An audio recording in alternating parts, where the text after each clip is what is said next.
கிறிஸ்துவுக்குள் அன்பானவர்களே, ஆண்டவரும் இரட்சகருமாகிய இயேசு கிறிஸ்துவின் நேற்று என்ப நாமத்தில் அன்பின் வாழ்த்துக்கள்.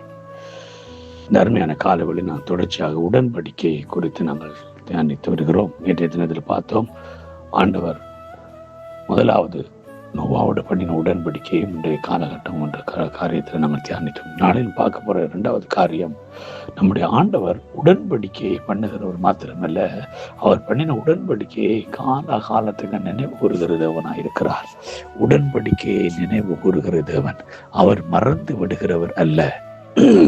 அவர் பண்ணின உடன்படிக்கையை நினைத்து பார்க்கிறார். யாத்திராகமம் புத்தகம் 2வது அதிகாரம் 24வது வசனம் சொல்கிறது, தேவன் அவர்கள் பெருமூச்சை கேட்டு தாம் ஆபிரகாமோடும் ஈசாக்கோடும் யாக்கோபோடும் செய்த உடன்படிக்கையை நினைவு கூர்ந்து தேவன் இஸ்ரவேல் புத்திரரை கண்ணோக்கினார். தேவன் அவர்களை நினைத்தருளினார். அல்லேலூயா. ஆம் பிரியமான தேவனுடைய பிள்ளைகளே, யாக்கோபோடும் ஈசாக்கோடும் ஆபிரகாமோடும் நம்முடைய தேவனாகிய கர்த்தர் பண்ணின உடன்படிக்கை, இந்த ஜனங்களுக்கு இந்த தேசத்தை தருவேன், அவர்கள் பருகி பெருகுவார்கள், வானத்து நட்சத்திரங்களைப் போல பூமியின் மணலத்தினை போல பெருகுவார்கள் என்று கொடுத்த அந்த வாக்குத்தத்தம், பாலும் தேனும் ஓடு வந்து கானான் தேசம் உனக்கு சொந்தமாகும் என்று சொன்ன அந்த வாக்குத்தத்தத்தை ஆண்டவர் நினைவு கூறுகிறார். அவர் மறந்து விடுகிறவர் அல்ல.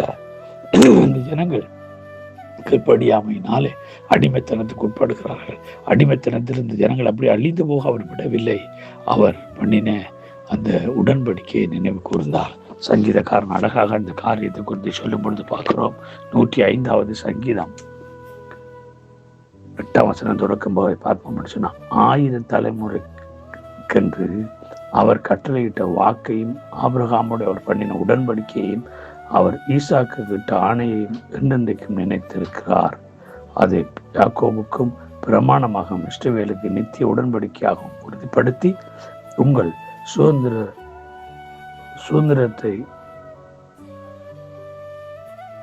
கானான் தேசத்துக்கு உனக்கு தருவேன் என்றார்.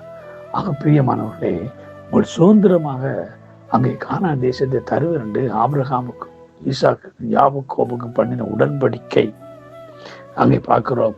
அவர் யாத்திராகமம் புத்தகத்தில் நினைத்தருளினார். அவர் மறந்து விடுகிற தேவன் அல்ல. அவர் உடன்படிக்கையை மறக்கிற தேவன் அல்ல. அவர் உடன்படிக்கையை என்றென்றைக்கும் நினைக்கிற தேவனாக இருக்கிறார்.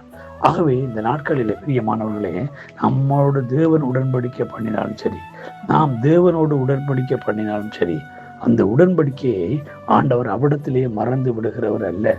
சில வேளையில நம்ம மறந்து விடலாம், ஆனா அவர் ஒரு நாளும் மறவாதவராக அந்த உடன்படிக்கையை நினைவு கூறுகிற தேவனாக இருக்கிறார் என்று வேதத்தில் பார்க்கிறோம். எபிரேயர் 6வது அதிகாரம் 17ஆம் வசனம் சொல்கிறது, அந்தப்படி தேவன் வாக்குத்தத்தம் பண்ணப்பட்டவர்களை சுதந்திரித்துக் கொள்ளுகிறவர்களுக்கு தமது ஆலோசனையின் மாறாத நிச்சயத்தை பரிபூர்ணமாய் காண்பிக்கும்படி சித்தமுள்ளவர்களா அவர் ஆணையினாலே அதை ஸ்திரப்படுத்தினார். ஆமென். அப்ப நம்முடைய வாக்குத்தத்தம் பண்ண என்ன செய்கிறவராம் அவர் நினைத்தருளுகிற தேவனாயிருக்கிறார். அவர் மறந்து விடுகிற தேவன் அல்ல. பிரியமானவர்கள், இந்த காலவெளியில் நம்ம ஒவ்வொருவரும் ஒன்று நினைத்துக் கொள்வோம். தேவன் நம்மோடு பண்ணின உடன்படிக்கையாக இருந்தாலும் சரி, நாம் தேவனோடு பண்ணின உடன்படிக்கையாக இருந்தாலும் சரி, தேவன் உடன்படிக்கையை நினைக்கிற தேவனாயிருக்கிறார். ஆகவே நாம் ஒவ்வொருவரும் நம்ம பண்ணின உடன்படிக்கையை நிறைவேற்ற தீவிரமாய் நாங்கள் கவனமாய் இருப்போமாய் இருந்தால் நிச்சயமாக அதனுடைய ஆசீர்வாதத்தை பெற்றுக்கொள்வோம். கர்த்தர் தாம் ஒரு ஆசீர்வாதத்தை நடத்துவாராக. God bless you.